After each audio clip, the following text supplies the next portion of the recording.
Gostaria que os irmãos abrissem suas Bíblias no capítulo 24 de Lucas, a partir do verso 13 até o verso 35.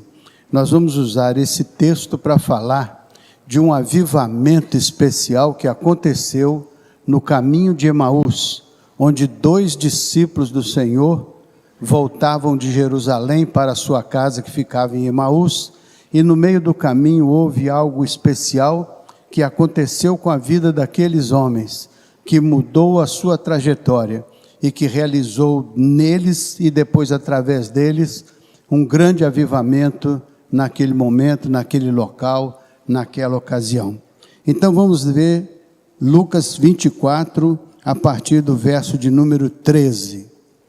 Naquele mesmo dia, 2 dos seguidores de Jesus caminhavam para o povoado de Emaús, a 11 quilômetros de Jerusalém. O que é que nós estamos pensando aqui? Naquele dia, que dia era aquele?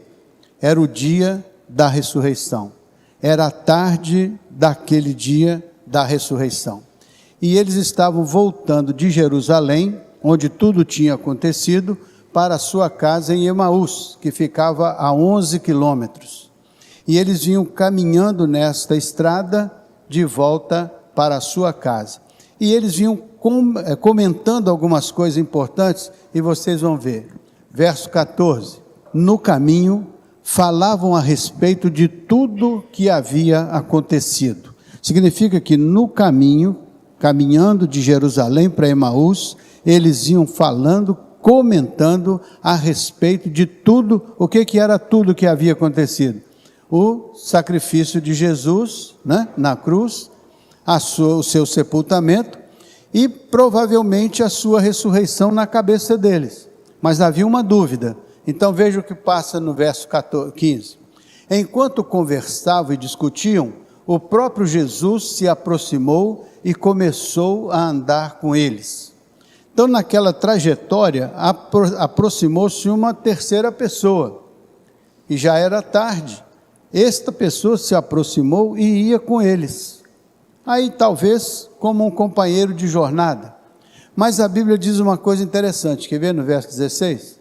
Enquanto conversavam e discutiam, o próprio Jesus se aproximou e começou a andar com eles. Então, agora o 16.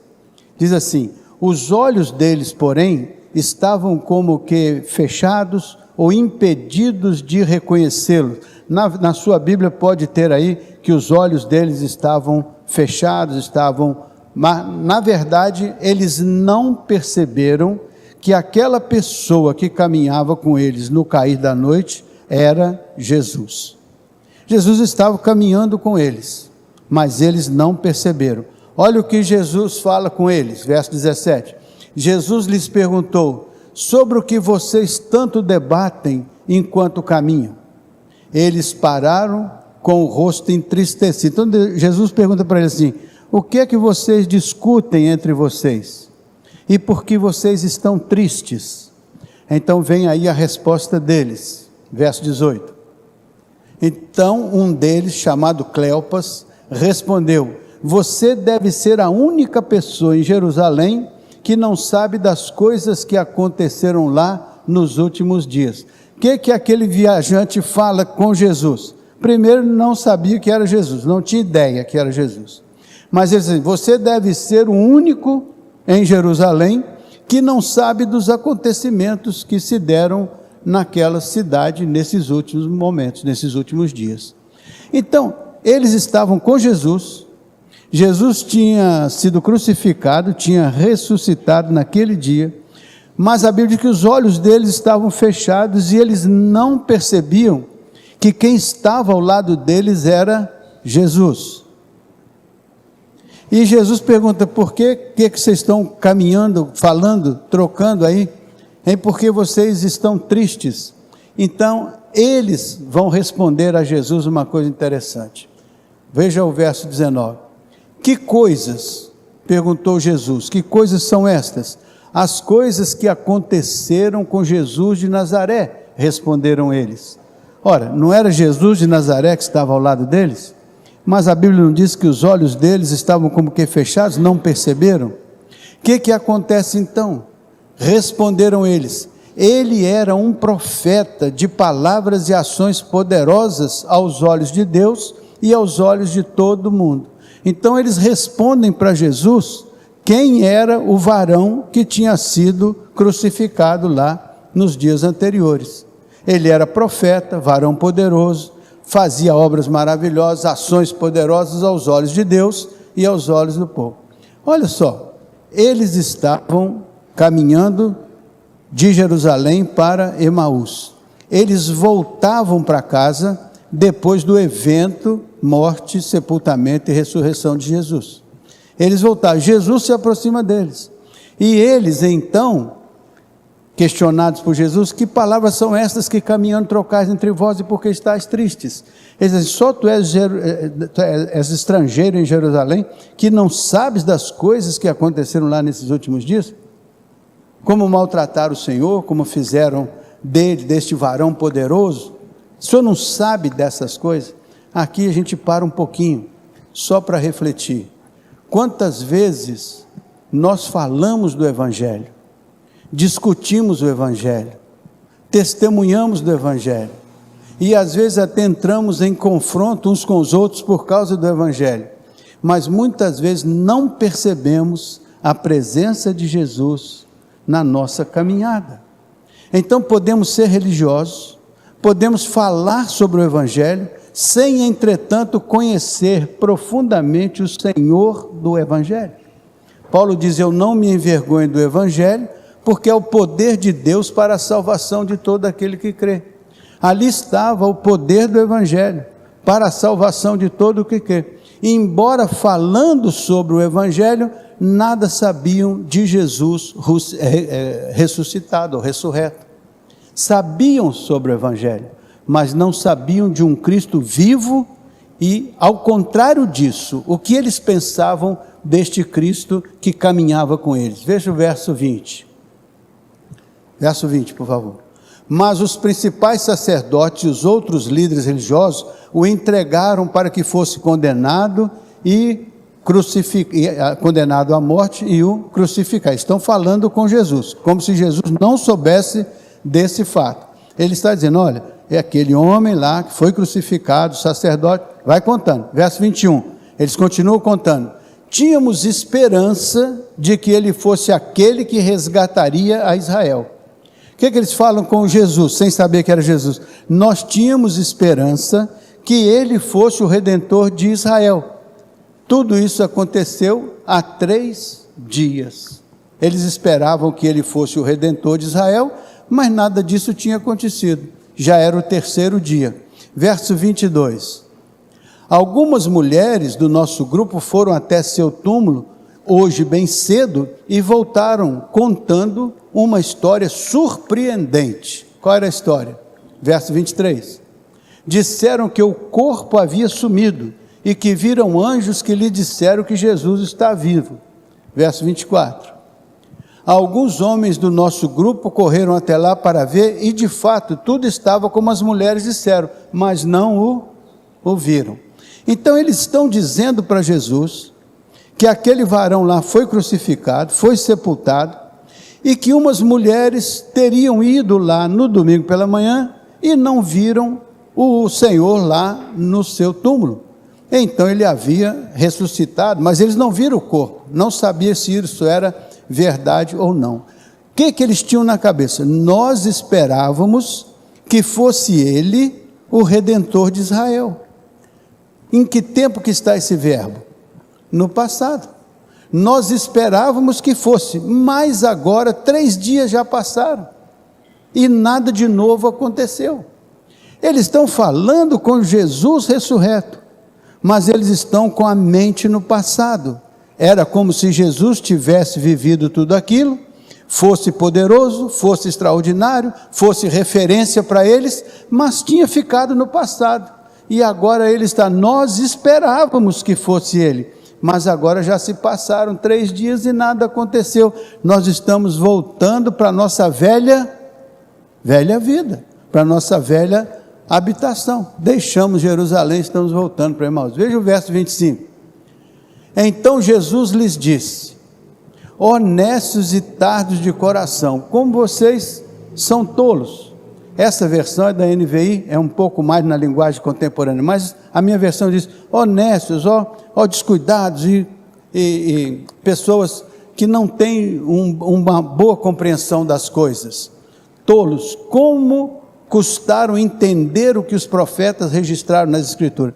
Então Jesus está dizendo para ele, olha, vocês estão desatualizados, o software de vocês está lá no passado, já tem uma nova versão, mas eles não tinham acesso a essa nova versão, eles não baixaram a nova versão, ainda estava na velha, pensávamos que fosse ele, agora já aconteceram fatos novos, já aconteceram experiências novas, mas eles não tinham compreensão nem entendimento.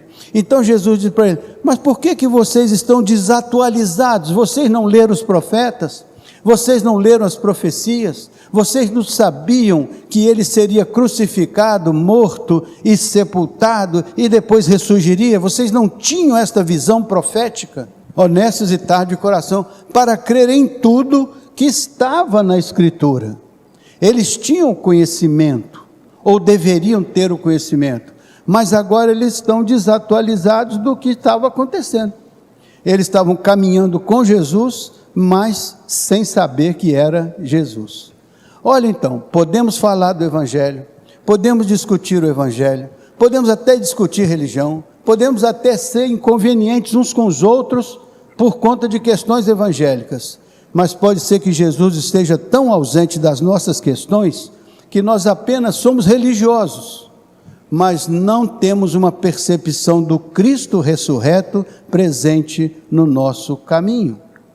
Então, o Evangelho pode ser vivido com essa visão de passado, nós esperávamos que fosse Ele, nós achávamos que fosse Ele, e pode ser vivido também no presente, como alguém que caminha, dialoga com o Senhor, sem saber que é o Senhor, dialoga com o Cristo ressurreto, sem ter ideia de quem é Ele, porque os olhos estão fechados, os corações estão bloqueados, a percepção espiritual está bloqueada. Então falam do Evangelho, discutem o Evangelho, e até criticam Jesus. Só tu és peregrino que não sabe das coisas que estão acontecendo lá. Então criticam o próprio Senhor, mas não tem a experiência de relacionar-se com o Senhor vivo. Então é o Evangelho do presente, a gente discute, fala sobre Jesus, fala sobre o que aconteceu, mas não percebeu a bênção da ressurreição, não percebeu que Cristo vive, não percebeu que o Espírito Santo opera e age nas nossas vidas, de maneira a realizar algo transformador na vida de cada um de nós. Então é uma religião bem organizada, bem arrumada, que sabe tudo sobre o Evangelho, até critica Jesus, mas que não tem experiência com Jesus, não sabe que Jesus está vivo e anda no seu caminho, e está ao pé da sua caminhada. Mas olha o que Jesus vai levar para frente, verso 26, porventura, Jesus pergunta, porventura não convinha que o Cristo padecesse todas estas coisas, e depois disso entrasse na sua glória? Não convinha isso de acordo com as Escrituras? Mas eles estavam discutindo, falando sobre o Evangelho, mas estavam tristes, estavam desanimados, estavam desesperançados. Quantas vezes nós, membros de uma igreja, participantes da escola dominical, falamos do Evangelho, mas estamos tristes no nosso coração, estamos abatidos na nossa vida, e o Senhor diz, por que você está abatido? E você encontra uma série de razões para explicar o seu abatimento, e nem percebe que quem está te perguntando é aquele que pode te dar a esperança e a restauração. Então é importante que a gente pare para perceber o que aconteceu no caminho de Emaús, para a gente evitar reproduzir nos caminhos da nossa vida o mesmo que aconteceu lá nos caminhos de Emaús. Falar tudo sobre o Evangelho, mas não experimentar o poder do Evangelho. Saber tudo sobre a palavra, mas não ter uma experiência profunda com a palavra. E então, em lugar de louvar a Deus, vai ficar discutindo, falando, questionando, mas sem experimentar o poder transformador de Jesus.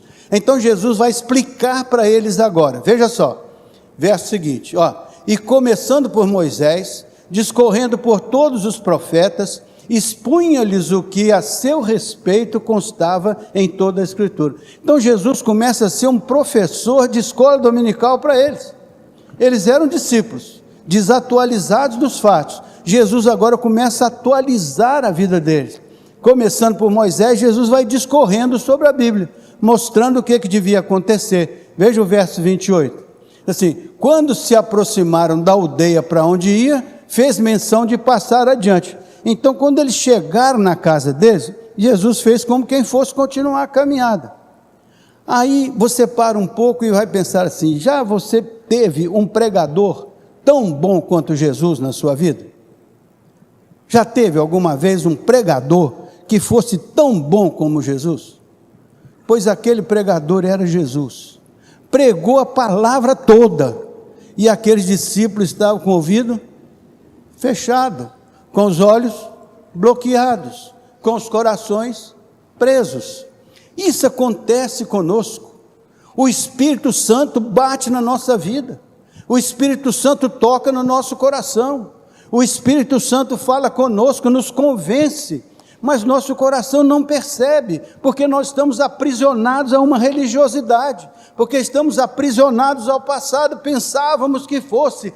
Nós precisamos atualizar o Evangelho da graça, do Senhor que ressurgiu e que habita entre nós, e que pela sua palavra fala com os nossos corações, inspira as nossas almas, desafia-nos a vermos algo que nós não víamos, porque nossos olhos estavam fechados, não percebíamos. Então podemos ser bons religiosos, bons membros de igreja, mas precisamos mais do que isso, precisamos entender que o Senhor ressuscitou e está caminhando ao nosso lado, no caminho que caminhamos, e muitas vezes Ele vai perguntar: por que estáis tristes? E nós podemos correr o risco de dizer: só tu és peregrino e não sabe da minha tristeza? Só tu és um ignorante que não sabe por que eu estou abatido? Por que eu tenho problema? Mas você está falando com o Senhor dos senhores, aquele que pode todas as coisas, porque Ele é o alfa e o ômega, o princípio e o fim. Ele abre e ninguém fecha, fecha e ninguém abre. Ele é o princípio e o fim de todas as coisas. Veja o que aconteceu então, quando Jesus fez como quem ia adiante. Olha o que aconteceu. Mas eles o constrangeram, dizendo: fica conosco, porque é tarde, e o dia já declina. E Jesus entrou para ficar com eles. Eles não disseram: fica comigo porque é o Senhor da glória, fica comigo porque é o Senhor Todo-Poderoso, fica comigo porque nós reconhecemos no Senhor aquele que transforma vidas. Não, fica conosco porque já é tarde, o Senhor não vai ficar andando aí sozinho por esses caminhos. Até então eles não conheciam Jesus, não sabiam quem era que estava com eles, caminharam com Jesus sem perceber a presença de Jesus. Falaram de Jesus sem perceber a presença viva de Jesus. Então eram pessoas que Jesus chamou de nécios e tardos de coração, para crer em tudo que as Escrituras proclamavam sobre ele. E explicou a Escritura, pregou o Evangelho, o Filho de Deus pregou o Evangelho, mas o coração estava duro, os olhos fechados, os ouvidos não entenderam, não perceberam. Por isso que é importante a gente parar na celebração da ceia e fazer o que Paulo diz: examine-se cada um a si mesmo, e depois coma deste pão, e depois beba deste cálice. Olha, então Jesus entrou para ficar com eles. Olha o que acontece. E aconteceu que quando estavam à mesa, tomando ele o pão, abençoou, e tendo partido, lhes deu.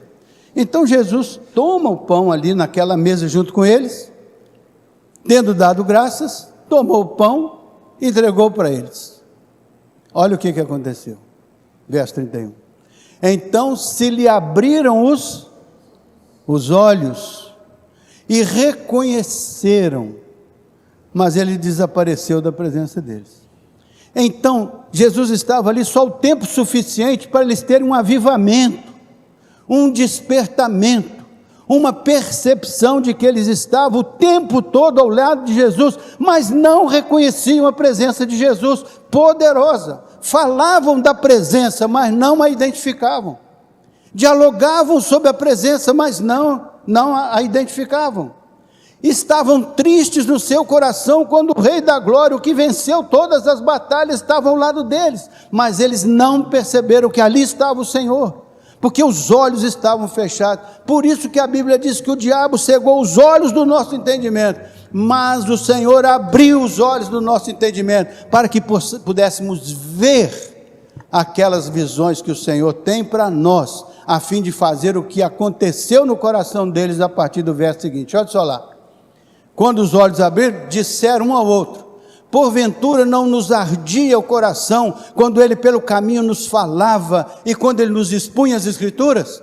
Acaso não ardia o nosso coração? Eles sabiam que a palavra do Senhor produzia algo dentro deles, mas eles estavam bloqueados. Então eles precisavam de um avivamento, de um despertamento, de algo que a presença de Jesus vivo fez na vida deles. E eles então disseram: por acaso a gente não sentia algo diferente? Como é que Jesus pode estar na nossa vida e a gente não sentir nada? Como é que Ele pode estar falando conosco e a gente não sente nada? Como é que Ele pode estar operando na nossa vida, ensinando-nos a palavra e não entendemos nada?